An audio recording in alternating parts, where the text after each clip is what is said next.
Манастын Каныкейге аманаты Кумайык. Манас жаңы туылған Кумайыкты сыңар күнөө кылбаган, зайып багатте угуп, букарга Каныкейге куда түшүп бараткан бакайдан аманат кылып берип жиберет. Кумайык багып берсе, кол жеткен жердин баарына каныш кылып алармын, артылып камчы чаппасмын, кайгыртып күнөө албасмын, бенделигин билгизбейм, бек сөзүмдү тийгизбейм деп айттырып жиберет.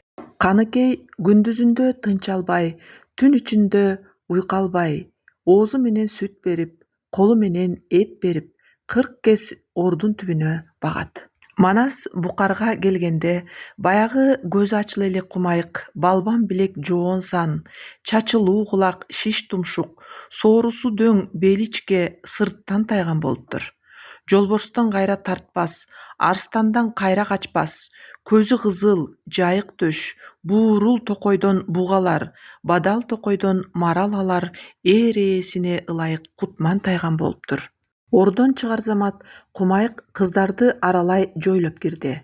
Санирабиганын алдына келди. Санирабига камдап койгон болот каргы такты мойнуна. Анан кол жаңсап отту көрсөттү. Кыргыздын отко сыйынар ырымын кылып, ал деп отту жаңсады. Кумайык тартынбастан оттун үстүнөн 3 жолу секирип өттү да, анан ар сүрүп куйругун чокко чаап алды. Санирабига муну күткөн эмес эле. Элейип эси чыкты. Кумайык мойнундагы темир каргыны жара тиштеп, силкип чыгарып салды да, чоң өргөөнүн жанына барып отуруп калды. Каныкей Кумайыкты отко тайынтам деп, мындай окуя болгонун Манас түшүнбөй калса кантем деп отура калып ыйлап жиберди. Кеч киргенде колукту көрмөккө Манас Ажыбайды кошо алып, кыздардын өргөөсүнө келди. Кыздарды кайтарган Маматбек Ажыбайдын берген 10 жамбысын алды да Манасты өткөрүп жиберди. Манас Санирабиганын өргөөсү тарапка басканда алдынан күтүп турган боз тайган утурлай чыкты. Манас Кумайыкты таанып, жонунан сылап эркелетип, куйругунун күйгөнүн көрүп, көзүнөн чаары чыгып, жинденип кетти. Ачуусу менен Санирабиганын өргөөсүнө кирип келди. Бирок кыздын сулуулугун көрүп, бир аз жумшай түштү. Манастын өргөөгө уруксатсыз кирип келгенин көргөн Каныкей: "Жосуну жок, сен кимсиң?"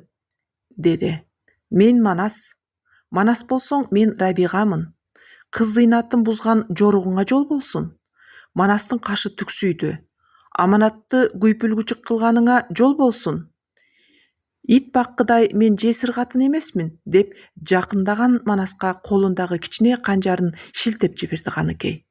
Ошондо ургаачыдан кагуу жебеген Манастын жаалы бетине чыгып, Каныкейди колтуктан апчый кармап силкип жиберди да сыртты көздөй чыгып кетти. Айбаттанып сурданган Манас артындагы Ажыбайга бир ооз сөз айтпастан кошту көздөй жол тартты. 6 ай мурдагы көзү ачыла элек Суркучук, бул күндөгү шукшурулган Кумайык куйругун неге чокко чапканын Каныкей билбеген же Ажыбай туйбаган. Манастын каарын келтирген Кумайык бирде Ак Куланын алдына чыгып калып, бирде артта калып жортуп келатты. Таңга жуук болгондо Манас хан чатырына жетти. Эшигинде күнү түнү кабар берип турган Добулбасын заңгырата какты. Добулбастын добушунан кошуун ордунан ыргып туруп, аттарын токуп заматта чогулушту. Аксакалдардын бири жок. Баары хан сарайда шаан шөкөттө. Кошту алып Манас Темиркандын сарайына жол тартты. Темиркандын сарайына келген Манас Ак Куладан түшпөй турду. Каныкей Манаска басып келди да 3 ирет ийиле таазим кылды.